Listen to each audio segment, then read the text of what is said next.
नागौर में अब तक 7,449 सैंपल लिए गए। 6,410 की रिपोर्ट नेगेटिव। जिले में अब 38 कोरोना पॉजिटिव। 115 मरीज हुए ठीक। अब तक कुल सैंपल में से 6,556 सैंपल की रिपोर्ट प्राप्त।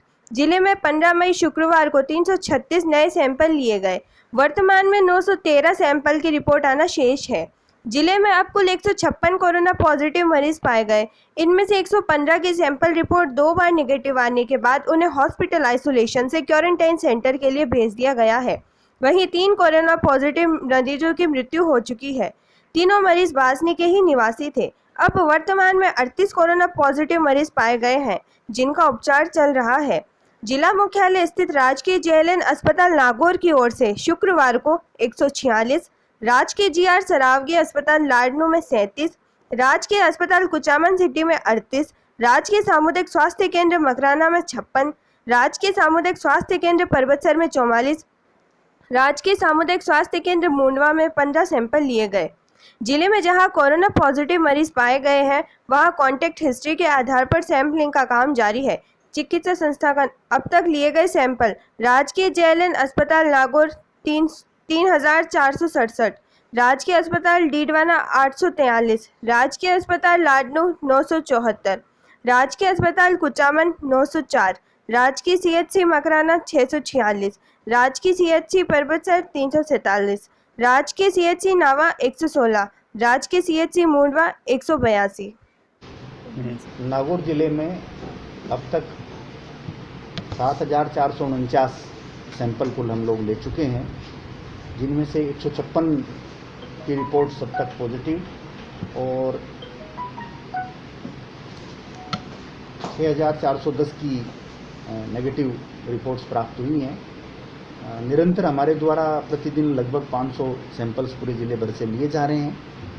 विशेष तौर पर बासनी क्षेत्र से हम लगभग 2,500 सैंपल अब तक ले चुके हैं और अब तक लिए गए जो सैंपल्स हैं उसके आधार पे अब मोटे तौर पे हमारा निष्कर्ष ये है कि बासनी को हम लोग काफ़ी हद तक कंट्रोल करने में सफल रहे हैं, क्योंकि जो रैंडम सैंपलिंग भी बासनी क्षेत्र की काफ़ी हमने की थी, उनमें भी अधिकांश सैंपल सब नेगेटिव आने लगे हैं। लास्ट एक परिवार जो था, एक महिला जो बीमार होकर के और जिसको रेफ़र किया गया था, अल्टीमेटली जिसकी डेथ होगी, एक उसके परिवार के ही सैंपल्स केवल वो थे जो कि बासनी क्षेत्र से वापस पॉजिटिव आए थे। उसके अलावा जो भी रैंडम सैंपल हम लोगों ने लिए हैं अधिकांशतया पिछले कुछ दिनों में, वो अब सब नेगेटिव आ रहे हैं। तो इसका मतलब मोटे तौर पर भी ये हम मान सकते हैं कि काफ़ी हद तक बासनी का क्षेत्र जो है वो कंट्रोल होने की तरफ है। लेकिन फिर भी हम कोई रिस्क अभी नहीं ले रहे हैं, निरंतर सैंपल लेना जारी है।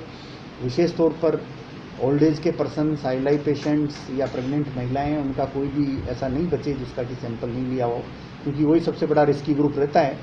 तो उसका हम प्रयास कर रहे हैं और निरंतर वहाँ से लेना जारी है। इसके अतिरिक्त जो भी बाहर से हमारे प्रवासी बंधु आ रहे हैं, उनके भी जो भी थोड़ा भी जो हमें शक की दृष्टि से नज़र आता है, कोई थोड़ी बहुत उस एरिया से आता हुआ नज़र आता है जो कि ऑलरेडी संक्रमित एरिया है या जिसमें कोई थोड़े बहुत सिम्टम्स नज़र आते हैं, तो उनके हम लोग सैंपल ले रहे हैं। और उसी के कारण से अब कुछ समय से इस प्रकार के लोगों के भी काफ़ी सैंपल्स जो हैं वो पॉजिटिव आए हैं विभिन्न क्षेत्रों के अंदर। पर इसको कंट्रोल करने का इसके अलावा और कोई तरीका भी नहीं है, तो वो कार्रवाई भी हम लोग निरंतर जारी रखेंगे। मेरा एक ही सब लोगों से, पूरे नागौर क्षेत्र के वासियों से एक ही अनुरोध है कि जो भी व्यक्ति बाहर से आ रहे हैं उनको कृपया स्ट्रिक्टली क्वारंटाइन में रखें। होम क्वारंटाइन में रखना है तो स्ट्रिक्टली होम क्वारंटाइन में रखें, और कोई भी होम क्वारंटाइन के समय अगर उसमें थोड़े बहुत भी लक्षण नज़र आएँ तो तुरंत उसकी सैंपलिंग कराएं। इसी तरह से जिनको मेडिकल ग्राउंड के ऊपर अगर इंस्टीट्यूशनल क्वारंटाइन के लिए कहा जाए, या सामाजिक रूप से ग्राम कई ऐसे हैं जिन्होंने कि हम तो नहीं चाह रहे कि उनको होम में रखें, लेकिन ग्राम और खुद व्यक्ति जो बाहर से आ रहे हैं उनके परिवारजन वो ही मिलके ये चाह रहे हैं कि हमें साहब अलग ही कुछ समय के लिए रखा जाए। तो इस प्रकार से भी जिन व्यक्तियों को इंस्टीट्यूशनल क्वारंटाइन में, स्कूल आदि में रखा जा रहा है, उनके भी सब लोग मिलके निगाह रखें। इसके ऊपर विशेष तौर पर क्वारंटाइन व्यवस्था के ऊपर अब राज्य सरकार का पूरा ध्यान है। माननीय मुख्यमंत्री जी ने खुद 2 दिवस पूर्व सभी जिला कलेक्टर्स की एक बहुत विस्तृत बैठक इसके संबंध में ली है, और वीसी के माध्यम से, यहाँ तक कि SDM, BDO, SHO, BCMHO level तक के लोगों से वीडियो कॉन्फ्रेंसिंग के माध्यम से उन्होंने इंटरेक्ट किया था और उसके आधार के ऊपर कुछ समितियों के निर्माण के निर्देश भी राज्य सरकार ने जारी किए हैं, जिसमें जिला स्तर के ऊपर भी जिला कलेक्टर के अध्यक्षता में और मुख्य कार्यकारी अधिकारी सीओ जिला परिषद की संयोजन में एक कमेटी का गठन किया गया है, जिसमें कि सभी माननीय विधायकगण, माननीय सांसद, सभी मेडिकल डिपार्टमेंट से रिलेटेड और अन्य दीगर डिपार्टमेंटों के व्यक्ति उसके सदस्य बनाए गए हैं, जिसका मुख्य उद्देश्य यही क्वारंटाइन व्यवस्था जो है और इसके लिए लोगों को जागरूक करना है मोटे तौर पे, ताकि लोग जो भी बाहर से, चूंकि हमारे यहाँ अब तक 50,000 से अधिक लोग आ चुके हैं और एक्सपेक्टेड है कि लगभग 1 लाख से अधिक लोग नागौर जिले के अंदर आने वाले हैं प्रवासी। तो नेचुरली इतनी बड़ी संख्या में जो लोग आ रहे हैं उनमें बहुत से ऐसे क्षेत्रों से भी आ रहे हैं जो संक्रमित हैं, तो स्वाभाविक रूप से अगर उनका हमने ध्यान नहीं रखा और थोड़े दिन के लिए हमने अगर क्वारंटाइन व्यवस्था को प्रॉपरली नहीं रखा तो निश्चित रूप से इस कोरोना का जो वायरस है वो ग्रामीण क्षेत्र में निचले स्तर तक पहुंच गया तो उसको नियंत्रित करने में बहुत कठिनाई आएगी। तो उसको ध्यान में रखते हुए सबके लिए ज़रूरी है कि हम सब लोग इसकी पालना अच्छे से करें। इससे संबंधित कोई क्वेश्चन आप लोग करना चाहें तो दूसरा विषय। ये जो सर बाहर से लोग आ रहे हैं, अपनी एक बार पहले भी बात हुई थी, जैसे रात को 10 बजे फ़ोन आया मिर्दा कॉलेज में जोधपुर से बस आई, जोधपुर तक वो बस ट्रेन में आया, फिर बस आई, अब सीकर के लोग थे उनको सीकर छोड़ना था, यहीं छोड़ दिया। उस स्थिति में सर वो कहाँ जाएंगे? देखिए, ये एक समस्या मैं आपको बताऊं कि निश्चित रूप से आ रही है कि जो भी व्यक्ति बाहर से आ रहे हैं वो व्यवस्थागत रूप से जहाँ कहीं से भी उनको छुड़वाया जा रहा है तो नेचुरली उनको जिला मुख्यालय के अनुरूप निर्देशित करते हुए छुड़वाया जा रहा है।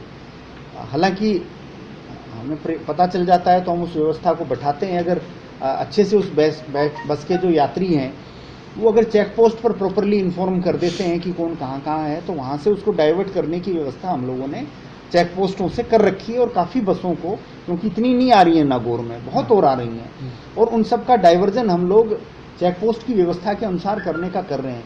उदाहरण के लिए अगर कोई बस नवा की चेक पोस्ट से आती है और उसमें अधिक यात्री डेगाना या परबतसर के होते हैं, हालांकि बस ड्राइवर जो है देखिए उसका अपना एक IQ है, तो उसको तो ये कहते हैं कि तेरे को नागौर छोड़ना है, तो स्वाभाविक रूप से उसके दिमाग में तो नागौर हेडक्वार्टर है, दूसरी चीज़ नहीं रहती। वहाँ उसको थोड़ा सा गाइड करते हुए और परिवर्तन करने की हम व्यवस्था कराने का प्रयास करते हैं। दिक्कत वो आती है कि वहाँ पर कोई यात्रियों में से या वो कोई व्यक्ति प्रॉपरली चेक पोस्ट पे बताता नहीं है कि नागौर साहब नागौर, तो वो नागौर आ जाती है। अब नागौर में भी हम लोगों ने इस बात की व्यवस्था कर रखी है कि हम उन लोगों को वापस वाहन से या जिस भी साधन से जहाँ कहीं भी दूसरी जगह छुड़वाना हो छुड़वाएं। दिक्कत आती है रात्रि काल की। अब रात्रि काल में चूंकि तत्काल संसाधन उपलब्ध नहीं हो पाते हैं, अब अगर हम परमानेंटली किराए की वाहन को 24/7 के हिसाब से रखना शुरू करें तो स्वाभाविक रूप से उसका अनावश्यक रूप से, क्योंकि कई दिन ऐसे भी आते हैं जिसमें कोई एक भी यात्री नहीं आता है, तो हमें तो अगर किराए पे ले ली तो उसकी व्यवस्था करनी पड़ेगी। तो उस व्यवस्था और इतना अधिक अनावश्यक जो खर्चा अल्टीमेटली बाहर राज्य सरकार के ऊपर जो बाहर पड़ना है वो अल्टीमेटली तो जनता का ही पैसा है, तो हम नहीं चाहते कि अनावश्यक रूप से वो खर्च हो। तो इसलिए हमने वहाँ व्यवस्था इस बात की कर रखी है कॉलेज के अंदर कि बिस्तर वगैरह की सारी व्यवस्था है कि जो व्यक्ति इस प्रकार रात को आएँ वो वहाँ बिस्तर आदि पे सो जाएं, रुक जाएं वहाँ पर। और थोड़ी समस्या आई थी, उसके बाद हमने ये भी व्यवस्था कर दी है कि कुछ, क्योंकि तत्काल रात को कोई 12-1 बजे आ रहा है तो आप समझ सकते हैं कि कोई भोजन देना भी रात्रि काल में बहुत कठिन है, लेकिन जो कुछ चीज़ें बनी हुई जो इस प्रकार की हैं जिनको यूज़ आदमी कर सकता है, बिस्कुट हैं, कुछ जो इस प्रकार के सूखे हुए सामग्री है वो हैं, वो सबके किट बनवा के अब हम वहाँ रखवा रहे हैं, ताकि कोई व्यक्ति अगर रात को भूखा भी आए, पानी की व्यवस्था भी वहाँ पहले से और बेहतर कर दी है कि कोई भी आए तो वो रात को वहाँ रुक जाए और कर दे। दिक्कत ये आती है कि आदमी इतनी दूरी से चलते हुए आ रहा है, 1000 किलोमीटर से, अब उसको धैर्य नहीं है यहाँ आने के बाद कि मैं रुकूं।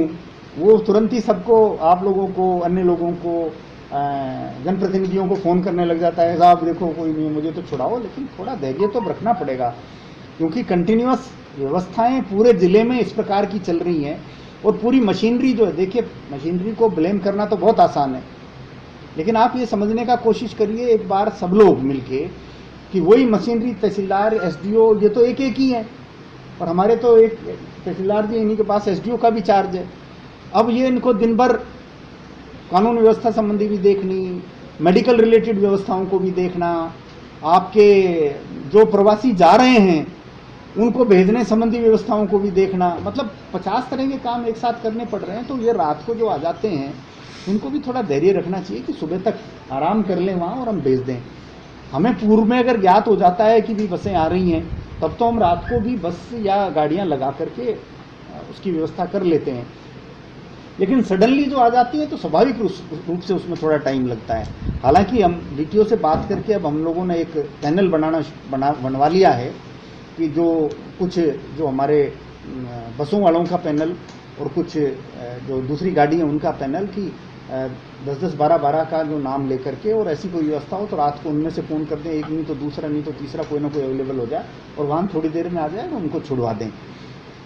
अधिक प्रयास हमारा इसमें यही रहता है कि वो लोग, उनको भी अगर वो थोड़ा भी अगर मान लीजिए चेक पोस्ट के ऊपर रुक के ढंग से जाता है ना, तो हम वहाँ भी उनको गाइड करते हैं कि भाई आप भी अपने परिवार वाले या किसी को सूचित कर दो पहले से ही, ताकि वो कोई आ जाए आपको लेकर के चला जाए।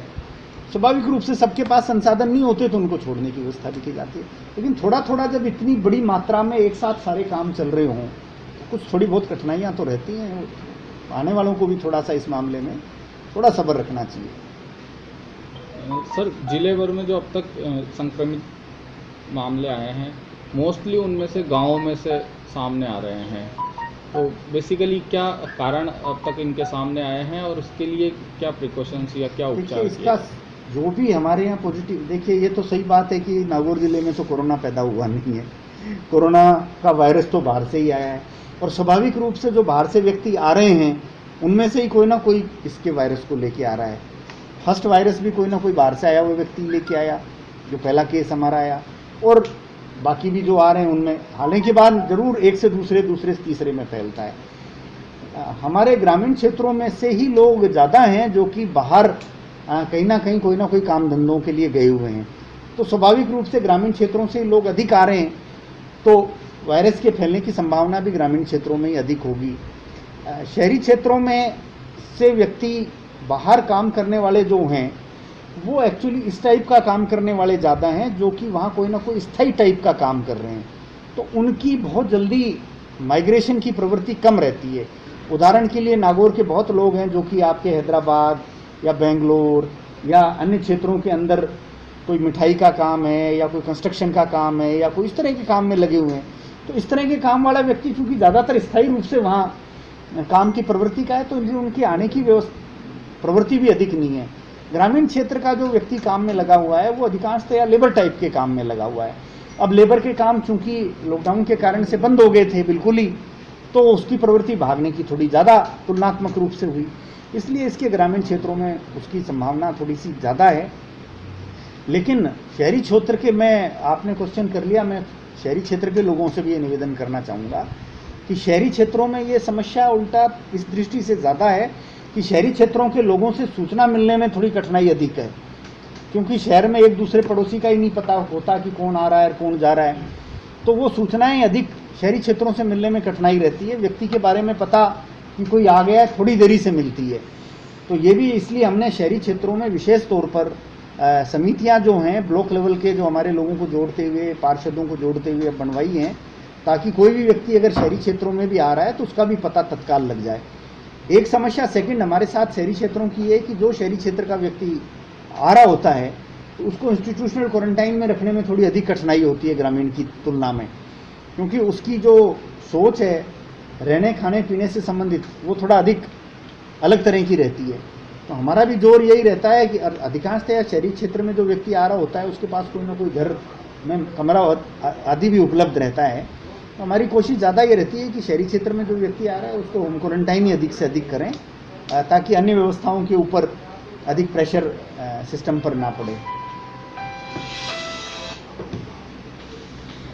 एक सर, ये जो राज्य सरकार ने छूट दी है दुकानें वगैरह खोलने में, उसमें नागौर में क्या स्थिति है?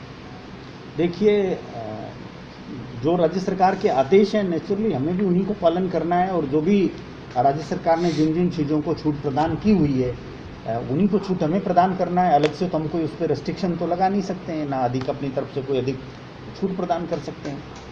नहीं, वो अपना आप खोल लेंगे या उनको परमिशन की जरूरत नहीं, है? कोई आवश्यकता परमिशन की नहीं है, ये तो राज्य सरकार के बहुत स्पष्ट आदेश हैं, इसलिए पृथक से कोई परमिशन की नहीं आवश्यकता। तो काफी छूट प्रदान करनी है सरकार ने। मिठाई की दुकान और रेस्टोरेंट को छूट है, अभी रिजेंटली जारी हुई है, लेकिन अपने जो जिले के जो बड़े शहर हैं डीडवाना, कुचामन और उधर के जो है वहाँ आज दिन में कुछ ऐसी बातें आई थी कि मिठाई वाले और रेस्टोरेंट वाले खोलने गए थे तो उनको बंद करवा दिया गया।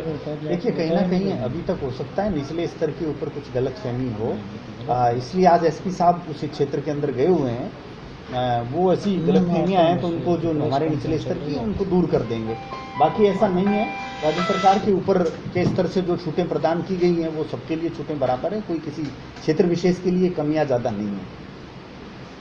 एक चीज़ और मैं आपके माध्यम से कहना चाहूँगा, हो सकता है आप में से एक आध पत्रकार मित्र कहीं यहाँ उपस्थित हों तो उन्होंने देखा भी होगा कि कल कलेक्ट्रेट में कुछ महिलाएं एकत्रित हो गई थी 30-40 के करीब, और इस बात को लेके आई थी वो कि भाई हम भूखे मर रहे हैं साहब, हमारे कोई साधन नहीं है, हम APL में आते हैं और हमें कोई गेहूं आदि नहीं मिल रहा है।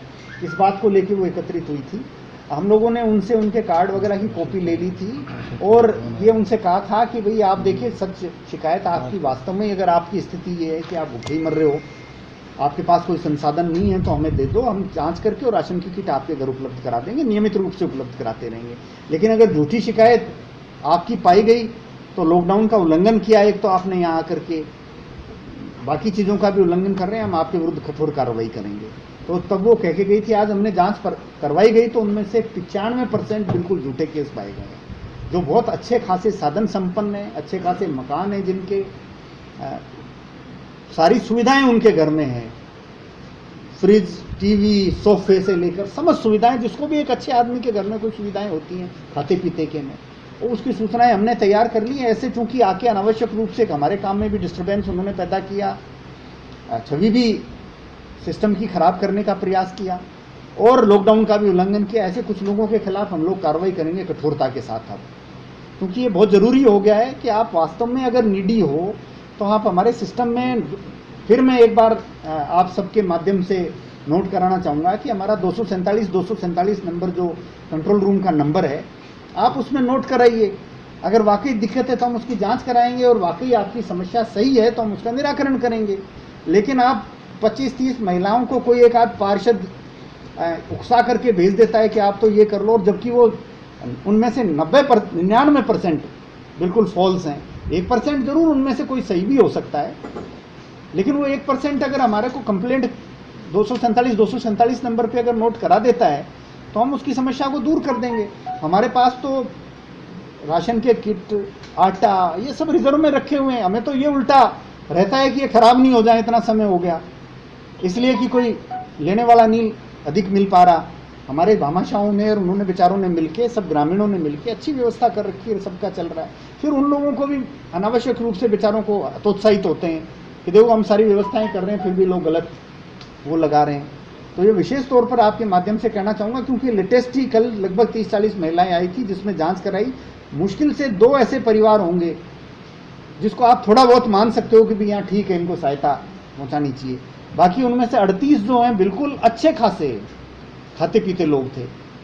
लोगों को भी सोचना चाहिए इस पीरियड के अंदर। ठीक है, हो सकता है कि NFSA में कुछ लोग आप ही की तरह के गलत जुड़े हुए हों, उनके कारण से आपको ये लगता हो कि हम भी हमारा नाम इस बहाने से जुड़वा लें, लेकिन ऐसा इस पीरियड में नहीं होता। इस वक्त नाम पहले ही जो सरकार ने में 80% नाम हमारे NFSA में जुड़े हुए हैं, जबकि भारत सरकार की सीमा 69% है। पहले ही राज्य सरकार इसको लेके बर्डन में बहुत अधिक है। तो अनावश्यक रूप से अब ऐसे लोगों के जो पात्र नहीं, हम अब नाम नहीं जोड़ सकते हैं, और निश्चित रूप से अपात्रों के नाम काटने की कार्रवाई भी अब समय के साथ हम लोग शुरू करेंगे, एक बार थोड़ा सा इस कार्रवाई से निवृत्त होने पर। तो विशेष तौर पर मैं आपके माध्यम से कहना चाहूँगा कि इस प्रकार से अगर गलत लोग आएंगे तो जांच में अगर झूठे पाए गए तो हम उनके खिलाफ में बहुत कठोर कार्रवाई लॉकडाउन को भंग करने के संबंधित भी और अन्य धाराओं में भी करेंगे। सर, टिड्डी को लेकर जो खतरा चल रहा था जिले भर में, अब उसकी क्या स्थिति है, क्या काबू पा लिया गया? देखिए, मैंने उस दिन भी प्रेस कॉन्फ्रेंस में कहा था कि टिड्डी का जो खतरा है वो बहुत गंभीर खतरा है हमारे ज़िले के लिए, उतना ही गंभीर खतरा हमारे किसानों के लिए और प्रकृति के लिए, दोनों के लिए है जितना कि कोरोना का खतरा है। ये बहुत अधिक समझने की ज़रूरत है। टिड्डी के दल निरंतर आते रहेंगे।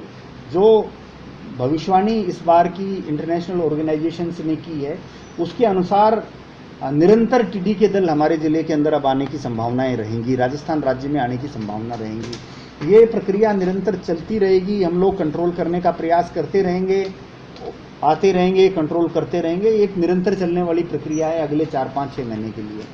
उसमें ज़रूरी है कि हर काश्तकार, हमारा गाँव ग्रामीण स्तर का व्यक्ति, हर प्रकृति प्रेमी जागृत हो, संसाधन जुटाए अपने इसके लिए।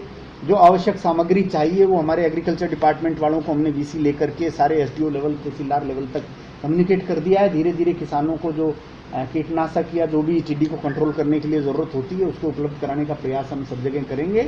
लेकिन अपने स्तर पर हर आदमी, हर किसान परिवार जागरूक हो, अन्यथा अभी तो फसल नहीं है अधिक, आने वाले समय में वो फसलों को भी बहुत नुकसान पहुँचाएंगी अभी से। इसलिए मैं बार बार अधिक कहा जाता है कि अधिक डराने का प्रयास नहीं करना चाहिए, बल्कि हम ठीक है, देख लेंगे, कंट्रोल कर लेंगे, इस भाषा में होना चाहिए। मैं इसके विपरीत अधिक आप लोगों को के माध्यम से सबको जागृत करने का प्रयास कर रहा हूँ कि आने वाले समय में हमें टिड्डी का प्रकोप बहुत बड़े पैमाने पर झेलने का लिए तैयार रहना चाहिए और इसके लिए सब लोगों को अभी से अपनी तैयारियां कर लेनी चाहिए। नागौर जिले में जो अभी प्रवासी श्रमिक और लोग जो बाहर से आ रहे हैं उन लोगों को बॉर्डर के ऊपर स्क्रीनिंग करके मेडिकल जांच करके निर्णय लिया जाता है कि उनको होम क्वारंटाइन किया जाएगा या इंस्टीट्यूशनल क्वारंटाइन किया जाएगा। तो जिसके सिम्टम्स वगैरह होते हैं, थोड़ा लगता है, तो उनको इंस्टीट्यूशनल क्वारंटाइन किया जाता है, अन्यथा उसको होम क्वारंटाइन किया जाता है। तो जिले के अंदर क्वारंटाइन की व्यवस्था बिल्कुल सुव्यवस्थित ढंग से चले, इसके लिए माननीय मुख्यमंत्री महोदय ने 2 दिन पहले एक वीसी जिला कलेक्टर साहिबान के साथ में और सभी अधिकारियों के साथ ली थी। एसडीओ, तहसीलदार, वीडियो वो ब्लॉक लेवल से भी जुड़े हुए थे, तो सभी लोग अवगत हो गए और इस संबंध में एक फॉर्मेट डेवलप करके और सूचना एकत्रित की है जो आपके साथ शेयर करना चाहूँगा। जिले के अंदर अर्बन और रूरल दोनों एरिया में जो सेंटर्स बनाए गए हैं उसमें जैसे इंस्टीट्यूशनल जो क्वारंटाइन सेंटर्स है अर्बन एरिया में जिले में 63 आइडेंटिफाई किए हैं, जिसकी कैपेसिटी 3500 की है, 3586 के, और 2900 लोग अभी उसके अंदर रह रहे हैं। इसी प्रकार से जो रूरल एरिया है उसके अंदर 1444 क्वारंटाइन इंस्टीट्यूशनल सेंटर्स आइडेंटिफाई किए गए हैं और अभी इनके अंदर जो लोग रह रहे हैं उनकी संख्या बहुत ज़्यादा नहीं है, क्योंकि अभी ग्रामीण क्षेत्रों में लोग आने लगे, लेकिन इसकी कैपेसिटी 31,806 मतलब 31,000 से ऊपर है। टोटल जिले के अंदर शहरी और ग्रामीण दोनों मिला करके जो संस्थागत क्वारंटाइन सेंटर है उनकी करीब 35,000 की कैपेसिटी है। 35,000 लोगों को हम वहाँ रख सकते हैं। शेष जो लोग हैं वो हम उम्मीद करते हैं कि होम क्वारंटाइन में रहेंगे। और आज की तारीख में यदि आप देखें तो जिले के अंदर करीब जो है जो रजिस्टर्ड हुए हैं होम क्वारंटाइन के अंदर 54,753 लोग हैं। 54,000 आ गए सर यहाँ पे? हाँ, 54,000 जो है रजिस्टर्ड है हमारे यहाँ, जो कि अब उनके घर भेज दिए गए। शेष जैसा मैंने कहा कि जो शहरी और ग्रामीण क्षेत्र में जो आए हुए हैं वो इंस्टीट्यूशनल क्वारंटाइन में रह रहे हैं। और ये क्वारंटाइन सेंटर्स ऐसे हैं जो कि ज़्यादातर स्कूल्स हैं ग्रामीण क्षेत्रों में, और शहरी क्षेत्रों के अंदर भी अच्छे स्कूल्स हैं, धर्मशालाएँ हैं, या कोई हॉस्टल्स हैं, या कोई अच्छी सी कोई होटल हैं। ये इस तरह के जो हमने किए हैं उसके अंदर कोशिश ये की गई है कि हर एक सेंटर्स की जो कैपेसिटी है हम 100 से ज़्यादा अभी तक कहीं नहीं रख रहे हैं। और राज्य सरकार का भी ये सुझाव है कि भाई कितना भी बड़ा सेंटर 2 से ज़्यादा मत रखो। वो सेंटर जिसमें कमरों की संख्या कितनी है, टॉयलेट्स की संख्या कितनी है, महिला पुरुषों के लिए टॉयलेट्स अलग अलग है या नहीं है, और तो हम डेजिग्नेट करते हैं कि इस कमरे में बड़ा 2 मीटर से ज़्यादा दूरी बना करके बिस्तर में पलंग में 2 मीटर की दूरी रहे, और उसको रखते हुए बड़ा हॉल है तो उसमें 4 या 5 आदमी आ सकते हैं, छोटा कमरा है तो 2 आदमी आ सकते हैं। फिर उनके लिए टॉयलेट कमरा डेजिग्नेट करने के साथ मतलब कमरे का नंबर देने के साथ टॉयलेट का भी नंबर दे देते हैं मैक्सिमम, ताकि वहाँ टॉयलेटों की संख्या को देखते हुए कि भाई इस कमरे वाले इसी टॉयलेट को यूज़ करेंगे, ताकि कोई बाद में सैंपल वगैरह या कोई रिपोर्ट आने पर कोई पॉजिटिव पाया जाता है तो सबसे प्रथम तो ये देखा जाएगा कि इस कमरे वाले लोग हैं, बाकी वाले नहीं हैं। इसी प्रकार से भोजन है, वो भोजन हमने यहाँ तय कर रखा है नागौर के अंदर विशेष तौर पर, सब डिवीज़न में जो भामाशाह दानवीर वो दे रहे हैं, या उनको जो अनटाइड फंड कलेक्टर साहब के द्वारा एसडीओज को दिया हुआ है, उसके ज़रिए उन्होंने एक भोजन आपूर्तिकर्ता को तय कर रखा है। वो बने बनाए फूड पैकेट्स देते हैं और देते टाइम जो सोशल डिस्टेंसिंग और पूरा कोरोना का इसका मेडिकल प्रोटोकॉल है उसका पूरा ध्यान रखते हैं कि संक्रमण किसी हालत के अंदर नहीं हो। ये सारी चीज़ें ध्यान में रखी जा रही है और डे टू डे इसकी मॉनिटरिंग होगी। और राज्य सरकार ने एक पोर्टल बनाया है राजकॉप इन्फो, जिसके ऊपर ये तैयारियाँ चल रही है और अगले 3-4 दिन के अंदर ये होगा कि उनकी ऑनलाइन ट्रैकिंग होगी, कोई वायलेशन नहीं करे। अभी भी वो चल रहा है लेकिन वो फुल स्विंग में 2-3 दिन बाद में आ जाएगा। अभी भी जिन्होंने वायलेशन किया है उसकी भी रिपोर्ट हमारे पास आई है, जैसे कि होम क्वारंटाइन में टोटल जो लोगों ने 848 लोगों ने, जैसे 54,000 मैंने बताया, वो लोग ऐसे हैं जो कि वायलेशन में किया किसी न किसी तरीके से, और 89 है जो कि इंस्टीट्यूशनल क्वारंटाइन में होते हुए वायलेशन किया। ये वायलेशन या तो किसी ने देखा है या फिर हमारे यहाँ जो DOIT डिपार्टमेंट का राजकॉम इन्फो, इनके ऊपर जो है मोबाइल नंबर जो रजिस्टर्ड है वो मोबाइल रजिस्टर जो दूसरी जगह चला जाता है तो ये मान के चलते हैं कि साहब इसने वायलेशन किया। तो इसको चेक कराने पर ज़्यादातर लोगों को वार्निंग और काउंसलिंग करके समझा करके छोड़ा गया है। अभी तक ऐसा हार्ड एक्शन नहीं लिया है, लेकिन एक्सपेक्टेशन ये जो नहीं मानेंगे उनके खिलाफ FIR तक हो सकती है और यदि होम में नहीं रहेगा तो इंस्टीट्यूशनल क्वारंटाइन में भी भेजा जा सकता है। इस तरह की तमाम व्यवस्थाएं कुल मिलाकर मैं ये कहना चाहूँगा कि ज़िले में आने वाले प्रवासियों को भोजन पानी उनको रखने का, उनके स्वास्थ्य का ख्याल रखने का, और यदि उनमें से कोई संक्रमित है तो जिले के अंदर दूसरों को संक्रमण नहीं फैले इसकी पुख्ता व्यवस्था जिला प्रशासन के द्वारा करने का पूर्ण प्रयास किया जा रहा है। और जहाँ तक रोजगार का प्रश्न है तो मैं ये भी आपको ऐड करना चाहूँगा कि जिले के अंदर अभी 500 पंचायतें हैं, नवगठित 33 पंचायतों को मिलाकर के, और पहले की 467 पंचायतें। 467 में 463 पंचायतों के अंदर जो है सब जगह काम चल रहे हैं। करीब 4000 काम जिले के अंदर आज की तारीख में चालू है और उसके ऊपर 1.25 लाख लेबर लगी हुई है। हमारी कोशिश ये है कि जिले के अंदर जो 1600 से ऊपर गांव हैं, हर गांव को जो है कवर किया जाए और लेबर को मैक्सिमाइज किया जाए। तो इस मई के अंदर जो अगले वाला पखवाड़ा, उसके लिए हमने BDO साहिबान को टारगेट्स भी दिए हैं, जो देखते हुए कि भाई कितने जॉब कार्ड्स एक्टिव हैं और कितनी संभावना बनती, उन पिछले साल कितनी लेबर थी वगैरह देख करके टारगेट दिया और उसको मॉनिटर किया जाएगा।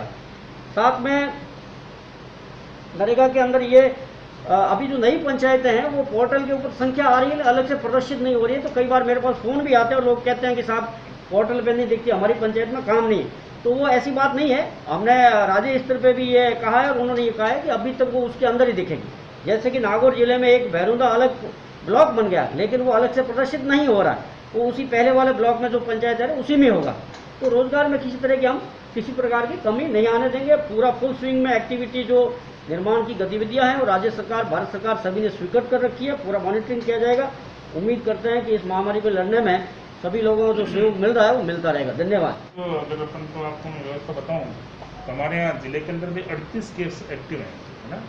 156 केस करीब आए थे, 156, और 116 जने ठीक होकर 115 जने ठीक होकर अपने घर चले गए। बासनी की स्थिति में काफ़ी सुधार है। बासनी में अब अंदर से पॉजिटिव नहीं आ रहे। अब जो मेनली अपने पॉजिटिव आ रहे हैं वो पॉजिटिव बाहर से जो बॉम्बे से जैसे लोग आ रहे हैं वो बाहर क्वारंटीन सेंटर में रह रहे हैं, उन्हीं के अगर हम सैंपल ले रहे हैं तो पॉजिटिव आ रहे हैं। उसके बाद कुमारी गाँव के हमारे 7 पॉजिटिव आ चुके हैं और अभी भी कहीं है जो लोगों बासनी को जैसे बस आई थी उसको चले गए बीच में, तो कुछ को हुआ, उसकी वजह से अगर 2-1 पॉजिटिव आए तो हुआ है। बाकी हमारे बासनी में अब रेगुलर में पॉजिटिव नहीं आता और 38 केस अभी एक्टिव केसेस। सर बासनी में अब तक कितने पॉजिटिव आ चुके हैं? अब बासनी में टोटल 100, बासनी में करीब 123 पॉजिटिव आए थे, जिसमें से 102 डिस्चार्ज हुए। 21 बाकी है? 19, एक तो 19 बाकी है। अच्छा, तो वो 3 की मौत हो गई। हाँ, मौत हो गई। एक अभी जोधपुर में। सर एक ये जो बार आ रहा है कि बार बार जो बाहर से आने वाले हैं वो जो है संक्रमित आ रहे हैं और यहाँ आने के बाद में संक्रमण दूसरों में भी फैल रहा है, तो क्या जहाँ से उनको भेजा जा रहा है वहाँ पे उसकी प्रॉपर जांच नहीं हो रही है? यहाँ लाने से पहले उनकी प्रॉपर जांच करके उनको यहाँ पर नहीं भेजा जा रहा है? समस्या कहाँ पर है? यहाँ तो अपन ने देखो, वहाँ तो मैं नहीं बता सकता उनकी वहाँ जाँच हो रही है नहीं होगी, मैं यहाँ जरूर बता सकता हूँ कि भाई यहाँ जब हम ला रहे हैं तो यहाँ हम उनको स्कूल में रख रहे हैं, पूरी कोशिश कर रहे हैं कि हम उसको उनकी जो पर्टिकुलरली रेड जोन एरिया से आ रहे हैं, जो रेड एरिया से आ रहे हैं, जैसे बम्बई से आ रहा है, कोई धारावी से आ रहा है, जो उसकी जगह है, उन व्यक्तियों को तो हम खास बात करके हम सबके सैंपल लेने की कोशिश कर रहे हैं और उनके हम सैंपल लेते हैं। उसी चक्कर में हमारी डे में 6 पॉजिटिव आए, वो सब एक ही बस में आए थे, वो 6 पॉजिटिव आए। हमने उनको वो हमारे क्वारंटीन में थे, इसलिए हमने उनको ले लिया। तो बाकी कहीं भी जो इधर है अपना बासनी के पास जो आगे गाँव है हमारे वहाँ रहे, तो उन पर हमारी विशेष नज़र है और यही है हमारे लिए संक्रमण का सोच है। सर, जिस तरह डे में मामले हैं लूणसरा में है, वहाँ की स्थिति क्या है? नहीं, डेढ़ लूणसरा में अब हमारे पास कोई पॉजिटिव केस नहीं है। हमने उनके जितने कॉन्टैक्ट के सबको हमने ले लिए सैंपल, क्योंकि हमने उनको क्वारंटीन सेंटर में रख रखा है, इसलिए हमारा जो एक्टिव एपिक सेंटर भी नहीं बना। ऐसे ही कुछ